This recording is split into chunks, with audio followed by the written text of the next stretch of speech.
The ability to communicate, it's basic, it's fundamental.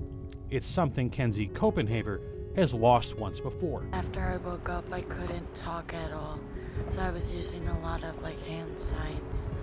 And afterwards, we got a whiteboard. Communication is key in a sport like soccer, Kenzie's favorite. In a way, it's life for the Kiel Junior, something that was nearly taken away from her on Christmas Eve when she and her sister Brenna were involved in a serious car accident as they traveled from their home to nearby Chilton. They probably hadn't been gone more than 5-10 minutes. And my middle daughter called. She was in the car also and said they were in an accident. And we actually arrived at the scene before the ambulances did.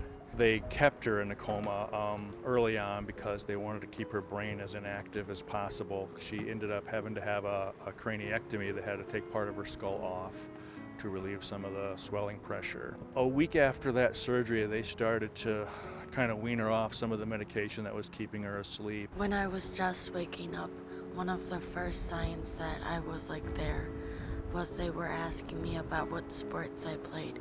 And when they said soccer, I raised my hand. We, at that point, the things they had told us, we weren't sure what of the original Kenzie we'd be getting back. So that was the first hopeful sign for us that she was going to be okay.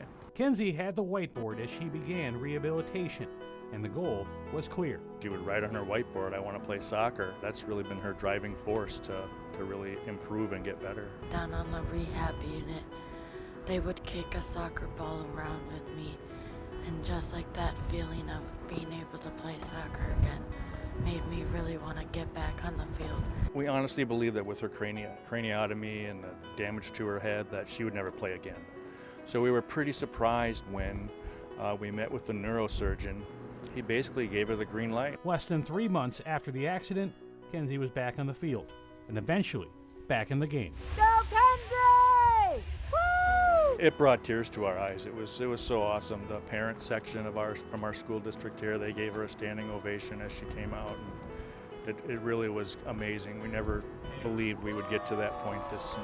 The biggest inspiration she is to this group, when bad things happen to you, always look forward and try your best. And so there's so many things that upset a teenager that they can't see the big picture and see how precious life is. She's just an inspiration to everyone whenever they feel a little blue, boyfriend breaks up with you, maybe you get a bad grade in school. Those are minor things compared to the big picture of life. In Kiel, Eric Boynton, Action 2 Sports.